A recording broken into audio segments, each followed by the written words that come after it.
Seja bem-vindo ao nosso canal. Estamos iniciando mais uma aula de matemática. Nossa aula hoje tem como objetivo efetuar operações e resolver problemas envolvendo números racionais, elaborar modelos e resolver problemas envolvendo relações lineares entre grandezas. A aula hoje será uma correção de atividade. Eu me chamo Léo Garcia. Venham comigo, porque a aula está começando agora. Então, gente, eu passei algumas questões para os meus alunos e aí nós vamos resolver essas questões agora, tá bom? Essa primeira questão, ela tem como objetivo identificar as frações equivalentes. E embaixo tem uma explicaçãozinha simples sobre fração equivalente. Então, você pode dizer que uma fração ela é equivalente se elas tiverem a mesma forma reduzida. Então, você vai ter a fração, você procura uma forma de simplificar essa fração. Você procura um número que divida o numerador e o denominador da fração ao mesmo tempo, certo? O numerador é a parte de cima da fração, o denominador é a parte de baixo da fração, e aí você vai reduzindo, simplificando até chegar a um ponto dela ficar irredutível. Então, você pode ter frações diferentes, mas quando você torná-las irredutíveis, se elas tiverem o mesmo valor, então elas são equivalentes. Nosso primeiro passo nessa questão aqui, primeiro nós temos que observar que ela quer a que não é equivalente. Então, nosso primeiro passo é simplificar essa fração. Então, nós temos 12 dividido por 18. Então, vou procurar um número que divida os dois ao mesmo tempo. No caso, vai ser o 6. Se você não sabe que dá 6, você começa do menor valor, não tem problema. Até chegar ao ponto que não dá para reduzir mais. 12 dividido por 6 vai dar 2. E 18 por 6 vai dar 3. Então, a nossa fração é 2 sobre 3, ou 2 terços. Então, no item A, nós vamos procurar um número que divida as duas partes ao mesmo tempo, numerador e denominador. No caso, vai ser o 3. 6 por 3 dá 2, e 9 por 3 dá 3. É igual, sim. 10 e 16. Número que divide os dois ao mesmo tempo é o 2. 10 por 2 dá 5, 16 por 2 dá 8.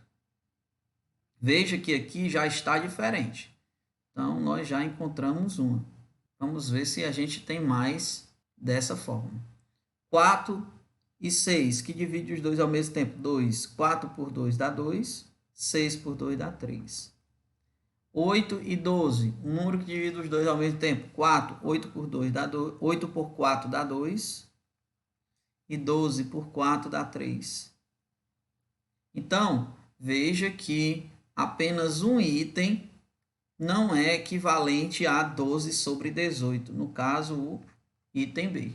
Nesse card, a gente tem como objetivo efetuar, segundo os algoritmos corretos e justificados, a soma e subtração de frações com denominadores iguais ou diferentes.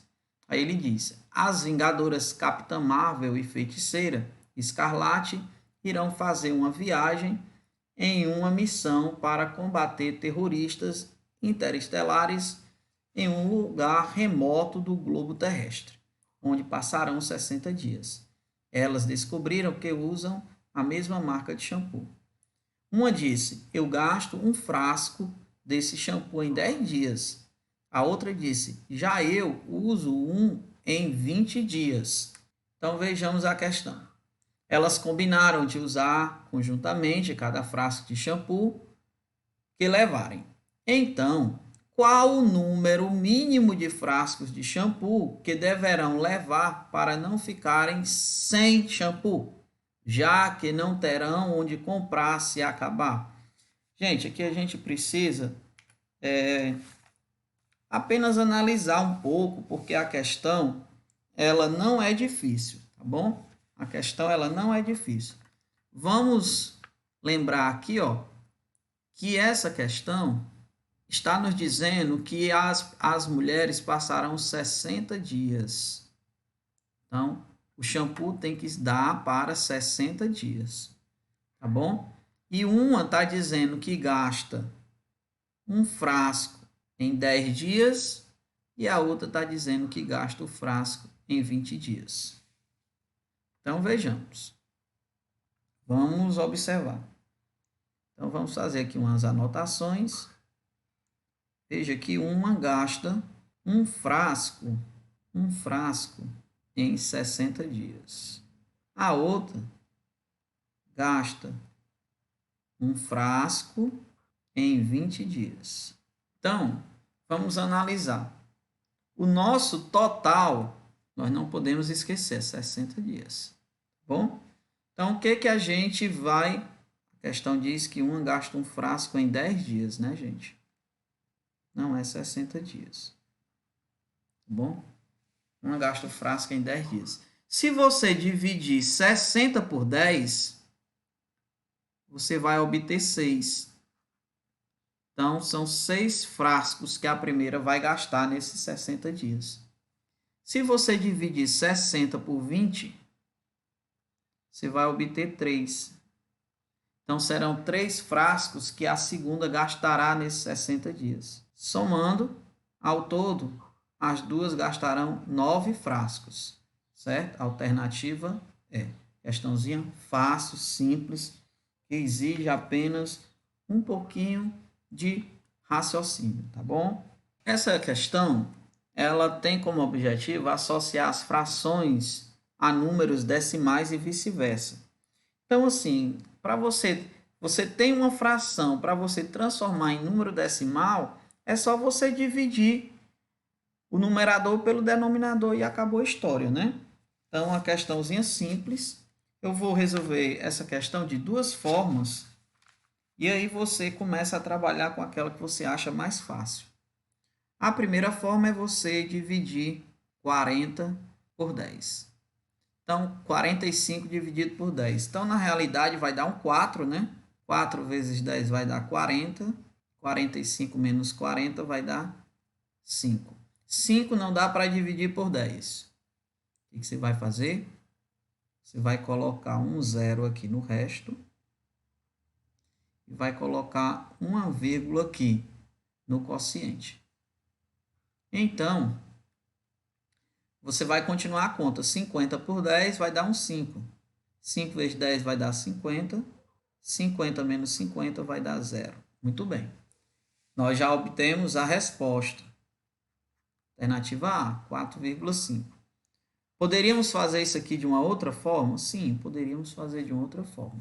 Olha, a outra forma seria você entender algumas coisas. Por exemplo, quando você vai dividir, quando você vai multiplicar ou dividir múltiplos de 10. Então, seria simplesmente você pegar 45, o número, se ele não tiver vírgula, você coloca a vírgula após o último algarismo, tá bom? E aí, você vai deslocar a vírgula, tá certo? Você vai deslocar a vírgula. Veja bem, se você for multiplicar por 10 ou múltiplos de 10, quem são os múltiplos de 10? 10, 100, 1000, 10.000, 100.000. Se você for multiplicar por 10 ou múltiplos de 10, cada casa de 10 você desloca uma vírgula para o lado direito. Se você for dividir por 10 ou múltiplos de 10, cada casa de 10 você desloca uma casa decimal, desloca a vírgula, uma casa decimal para o lado esquerdo. Então, como eu estou dividindo por 10, então vou dividir pelo lado esquerdo, tá bom? Então, vou andar uma casa para o lado esquerdo. E aí, a gente vai simplesmente riscar a outra vírgula, que vai dar 4,5. Bem mais prático, bem mais rápido do que a primeira opção. Mas você fica à vontade para resolver do jeito que você se sentir mais seguro, tá bom? Essa questão ela tem como objetivo interpretar os parâmetros de uma função afim em termos das taxas de variação, grandezas proporcionais a uma outra.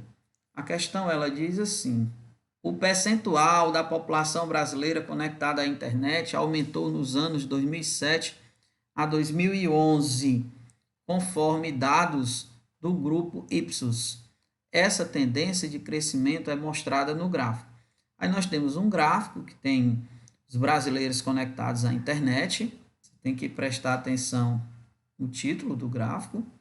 E aí você tem uma data de 2007 a 2011. E aí você tem, preste bem atenção nessas legendas, tá bom? Você tem a população em porcentagem. Vamos dar um destaque aqui. Você tem a população em porcentagem, tá bom? Então, quando você tem a população em porcentagem, e aí está de acordo com cada ano, tá bom? Aí ele diz aqui, o enunciado: suponha que foi mantida para os anos seguintes a mesma taxa de crescimento registrada no período 2007-2011. A estimativa para o percentual de brasileiros conectados à internet em 2013 será de... Bem, para nós resolvermos essa questão, trouxe esse gráfico aqui para a gente visualizar melhor a questão. E aí nós vamos fazer aqui algumas observações. Vamos observar aqui algumas coisas. Primeiro, vamos observar a distância de tempo. De 2007 a 2011 são 4 anos. 2007 a 2011 são 4 anos. Muito bem. Segundo ponto que nós precisamos observar é aqui, ó. Isso aqui facilita demais a nossa vida, porque aparentemente ela poderia parecer uma questão difícil, mas na verdade ela não é difícil, porque ela já está em porcentagem. Se ela tivesse em valores, aí a gente teria que trabalhar um pouco mais, tá bom? Então, ele saiu em 2007 de 27% e foi para 2011 em 48%. Então, isso houve um aumento de 21%. Houve um aumento de 21%. Tá certo? A questão, ela quer saber em 2013 quanto será esse percentual. E nós vamos fazer aqui uma projeção.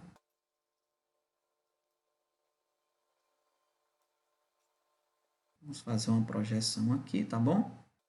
Para a gente poder entender o que vai acontecer.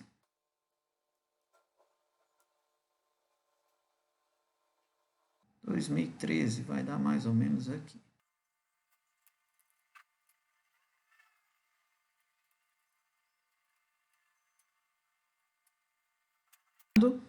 E aí resta-nos saber quanto será esse valor aqui, tá certo? Resta-nos saber quanto será esse valor aqui, tá bom? Então, observe o seguinte. Outra coisa que é importante nós sabermos, aqui é o seguinte, essa taxa de variação aqui, ó. Essa taxa de variação de 2011 a 2013.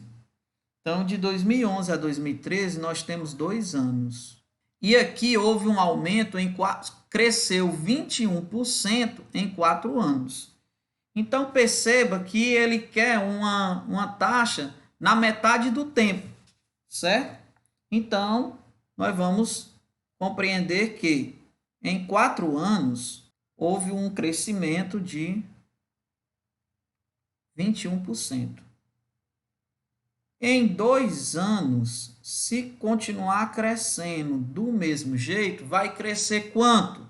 Lógico que vai crescer a metade, né? Então, vai crescer 10,5%, ou seja, 10% e meio, certo? Então, para nós descobrirmos o valor que nós vamos chegar aqui, eu vou apenas pegar, lembre-se que essa taxa, isso aqui está em porcentagem, então vou apenas pegar esse 48 e somar mais 10,5%, só isso, e acaba a questão.